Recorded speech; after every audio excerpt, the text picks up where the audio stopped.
Bonjour, je m'appelle Erin Cox, je suis physiothérapeute. Aujourd'hui, on va regarder le verrouillage en série de la main. Donc, au niveau de la main, on va regarder les os du carpe.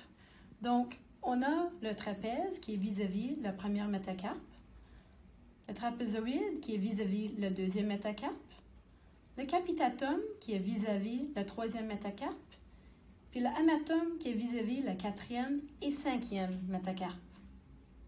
Donc, le verrouillage en série, on va regarder la rangée distale sur la rangée proximale en premier. Donc, la rangée proximale, c'est le scaphoïde qui est entreposé entre le trapèze puis trapézoïde et le radius. Et aussi le lunatum et le triquetrium qui est entreposé entre, n'oubliez pas qu'on a le TFCC ici, puis le luna. Donc, on va commencer notre verrouillage en flexion complète.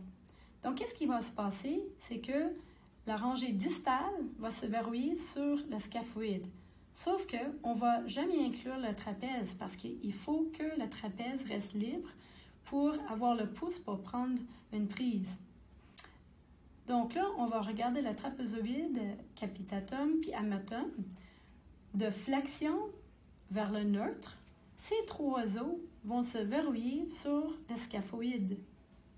De neutre vers le mi-extension, les quatre os, donc le trapézoïde, capitatum, hamatum et le scaphoïde vont bouger en bloc sur le lunatum et le triquetrum et le radius.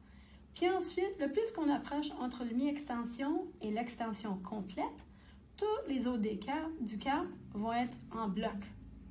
Qu'est-ce que ça veut dire en termes cliniques? Mais si tous les os du carpe sont tous verrouillés ensemble, il ne faut pas qu'on mobilise le poignet dans cette position. Il faut être plus vers la flexion, surtout si on veut mobiliser les premiers os qui sont verrouillés, donc la rangée distale. Il faut qu'on soit quelque part entre la flexion complète et juste avant neutre. On peut mobiliser la scaphoïde entre la flexion complète, puis un peu dépasser le neutre. Puis ensuite, un peu en extension, on peut aller chercher le lunatum et le triquetrum. On peut, par exemple, si on est en extension complète, aller chercher nos tests de stabilité.